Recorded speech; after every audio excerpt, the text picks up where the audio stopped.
ها و سقف ها فرو ریخته است، اما قصه ها و حکایت ها پابرجا و استوارند تا نقل مردمان هست که افسانه ها هر روز شاخه نو می افزایند بر تناور شاخسار خود.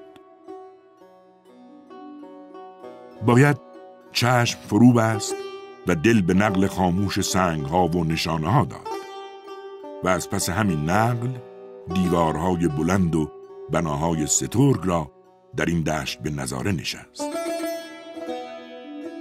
و در میان همین خیال جان گرفته از سالهای دور، در میان کوچه پس کوچه های شهری که بود، گام زد و پیش رفت.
حریم کدام حرم بوده ای؟ محرم کدام راز نگفته ای که چنین خاموشی؟ کدام نجواهای محرمانه در میان آمدن و رفتنهایت گم شده است؟ چند خوشی و ناخوشی را به تماشا نشستی؟ هنوز چکامه رامشگران خیال پرداز و نواساز از نواهای مانده در زیر سنگ ها و یادها به گوش می رسد. گفت بیا و از پس دیوارهایی که نیستند نواهای رفته را بشنو. و این گونه بود که نقلی نزدیک شد تا افسانه‌ای برآمده از خیال مردمان را با ما بازگوید.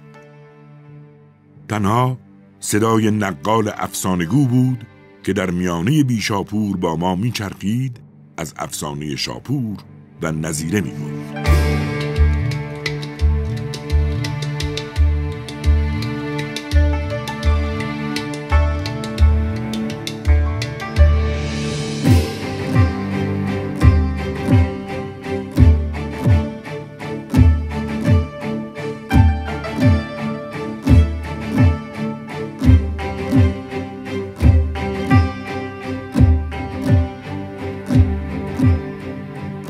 و شاپور بود که سپاه برده بود تا سرزمین خود را، تا آن دیار از آن خود سازد.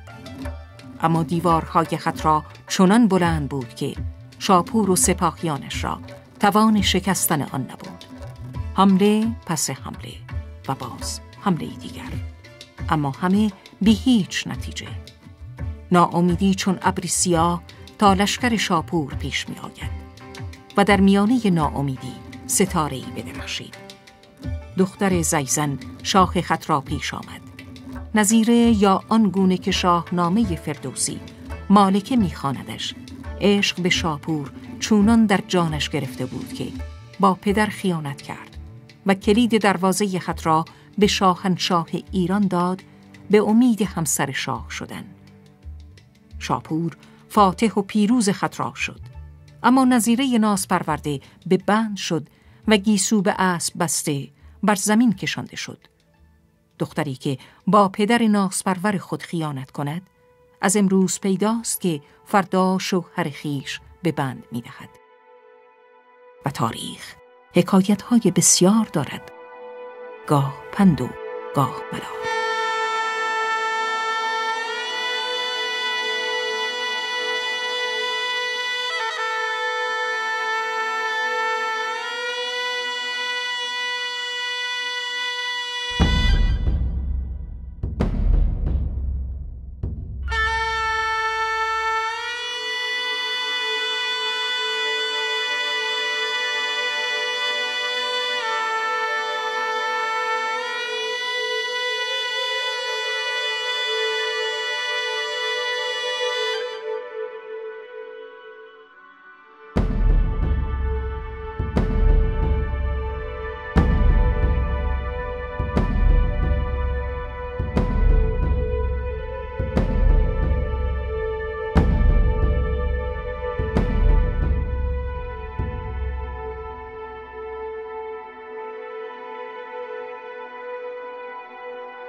اینجا تالار پژواک است که نوای هر فرمان و تصنیف رامشگران در انعکاس دیوارهایش میپیچید.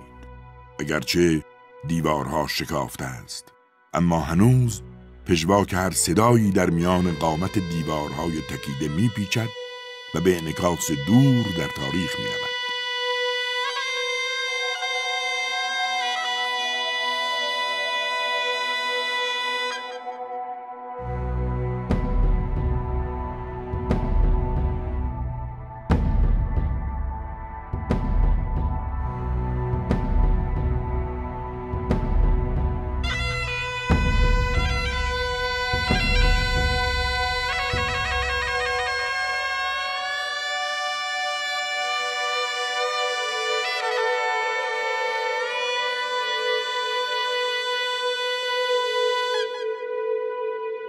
این عمارت که نقلی 1000 پاره است، روزگاری کاخی بوده است، کاخ بیشاپور. این کاخ را پیش از این آتشکده می دانستند، اما یافته‌های کاوشگران نشانه‌هایی از شکوه یک کاخ را عیان کرد. کاخی برای شاه و همه همراهانش که وقت بهار به این سو می آمدند.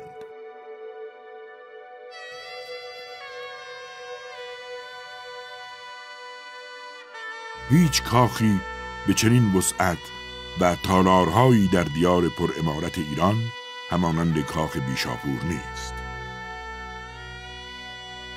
تالار اصلی نقشی 8 گوش دارد و سطح آن 1 متر از سطح زمین فرازتر است. 4 دالان در 4 سوی تالار آن را برگرفته بودند و در گرداگرد خود درهایی داشته است. فاصله تالار از یک در تا در دیگر 37 متر است و در میانه آن مربعی قرار دارد که ضلعش 22 متر است. بلندای گنبد تالار بیش از 25 متر بوده است. دیوارهای کاخ را از قلوه سنگ و ملات برآورده بودند و آن را پهن ساخته بودند تا توان نگاهداشت گنبدی چنان بزرگ و باشکوه را داشته باشد. 4 ایوان که هر کدام 3 اتاق داشتند در کنارهای تالار وجود داشته است. گرداگرد تالار همانند قصرهای ساسانیان آراسته به گچبری‌های ظریف است. گچبری‌های رنگین که بیشتر به رنگ سرخ بودند. اما یافته‌های دیگر در کف تالار از رنگ‌های آبی و سیاه نیز در میان زینت‌ها روایت دارند. تالاری با 3 ایوان در شرق تالار بزرگ که نگاه به حیاتی بزرگ دارد و مفروش به لوحه‌های سنگی بوده است و در کنارهای خود هنر موزاییک کاری را به تماشا گذاشته است.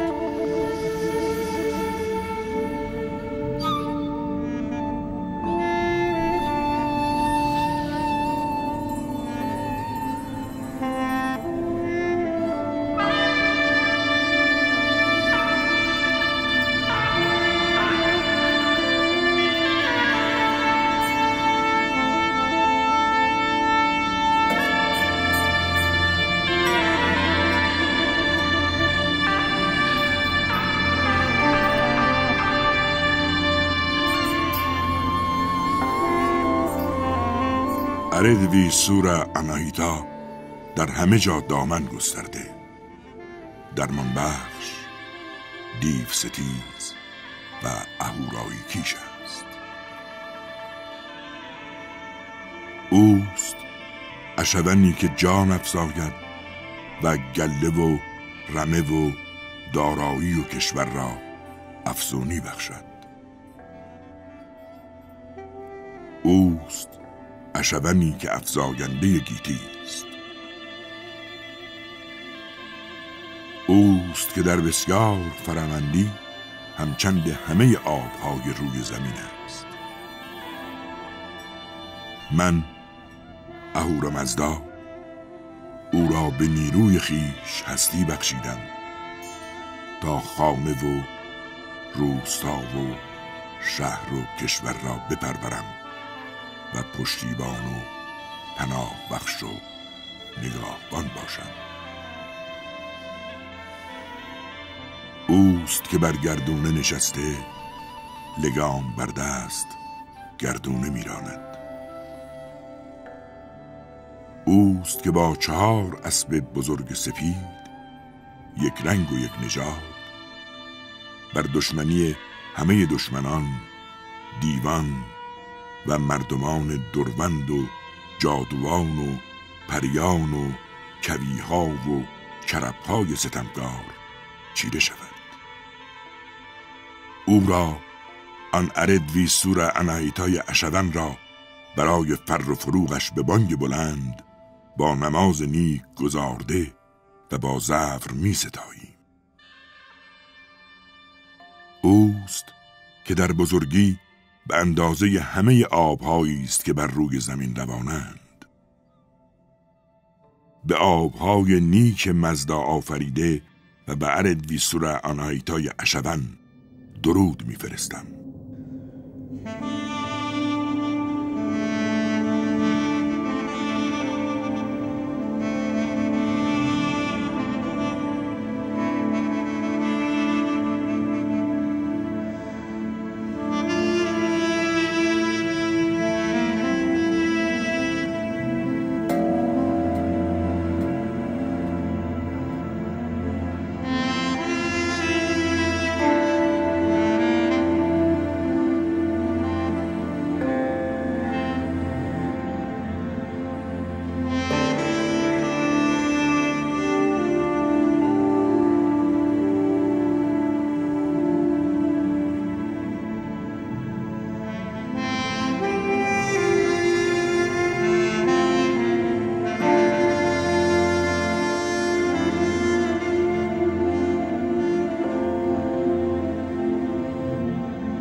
اینجا عمارت آب است، عمارتی که با حضور آب حیات یافته است و آدمیانی که خود را مدیون آب و آفریدگار آب می دانستند به احترام آبها خانه‌ای برای فرشته نگهبانش ساختند تا حضور و پاکیش مستدام باشد. نیایشگاه آناهیتا فرشته آب هاست که به ناهید الهه دور دارنده خشونت و ناپاکی از آبها نسبت داده شده است. نشان آناهیتا شمایل گاو بوده است که در پای دیوارهای این نیایشگاه در شکلی آینه‌وار جلوه‌گر شده است. نقش و شمایل گاو در این عمارت همانند مجسمه‌ها و سرستون‌های سنگی عمارت‌های هخامنشی است و همین اشارتی است به آن که نشان دهد ساسانیان بران بودند تا نیاکان خود را هخامنشیان بدانند. معبد مکعبی است که هر وجه آن نزدیک به 14 متر بوده است. این بنای سنگی از سنگ‌های حجاری شده با بست‌های دمچلچله‌ای به هم پیوستند و به صورت دو جدار ساخته شدند.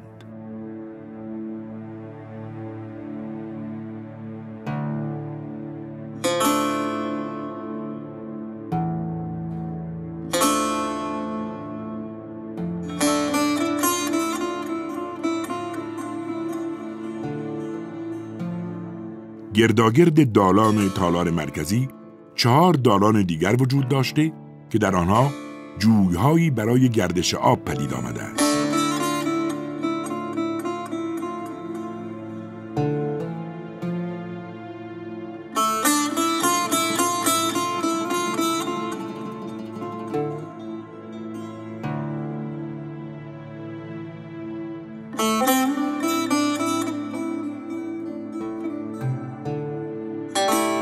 گردش و زمزمه آب در این عمارت بازی‌های گوناگون به خود می‌گرفت. از یک سو سنگ تقسیم کننده آب را به دالان‌ها و رواق‌ها می‌کشاند و در دیگر سو آب در دالان‌های تاریک شرقی و غربی عمارت در برابر نوری که از 14 متری میتابید پیچ می‌خورد. نور در آبها می‌شکست و از انعکاسش رنگین کمانی بر دیوار نقش می‌بست.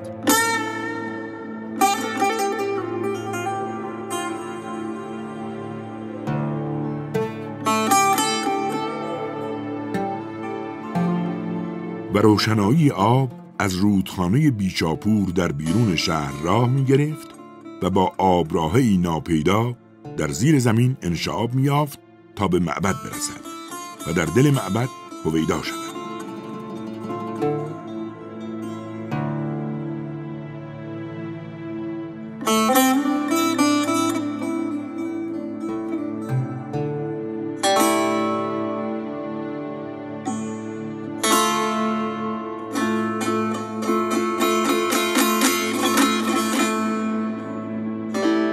معبد 6 متر فرو رفته در سطح زمین بنا شده تا آب از رودها به این آبخانه سرازیر شود.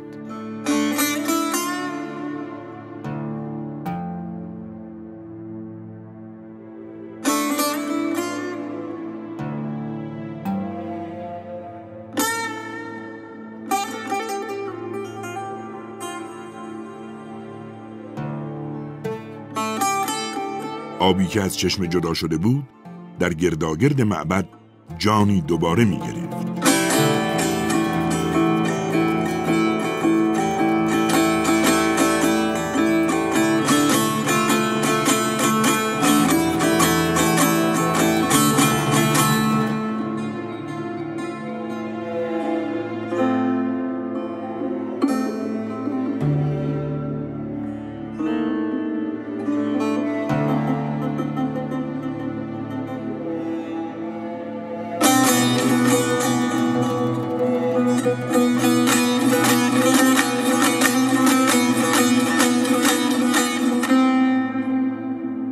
راه آب از کوه و چشمه تا عمارت آناهیتا شکل خاص خود دارد و در شکل حرکت آن در معبد جلوه‌ای موزون می‌گیرد.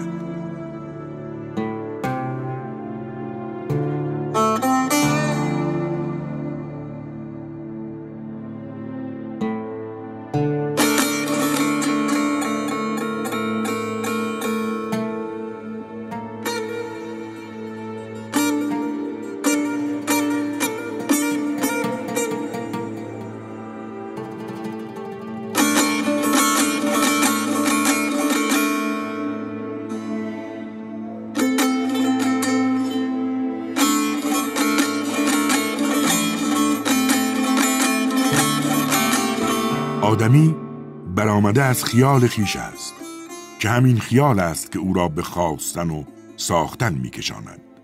ساختن داستان و داستانخانه هایی که گنج خانه رازهای نگفته شده است.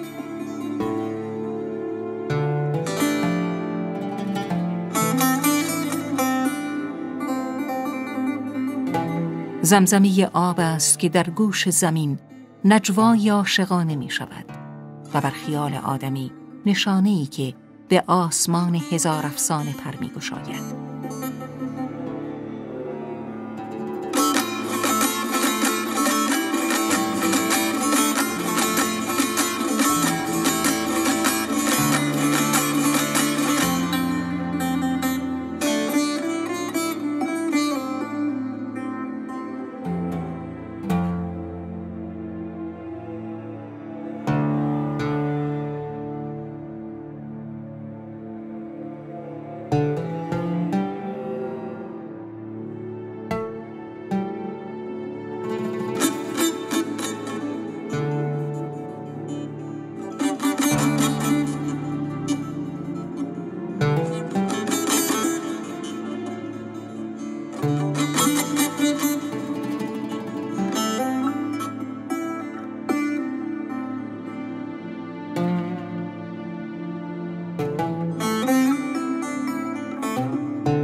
نگه کن بدین گنبد تیزگر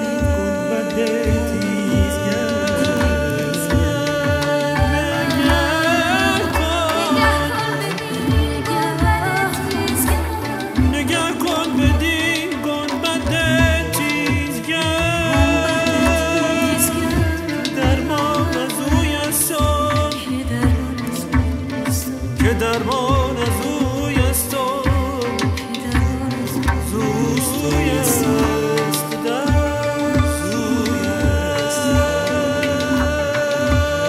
که درمان از اوی است و زوی است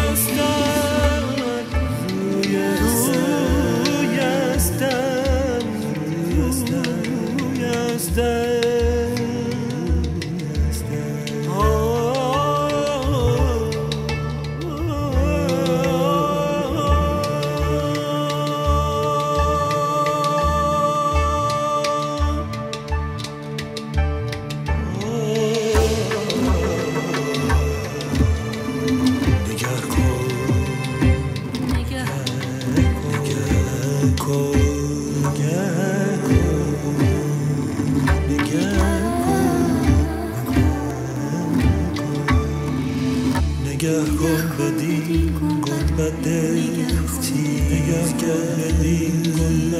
تیزگر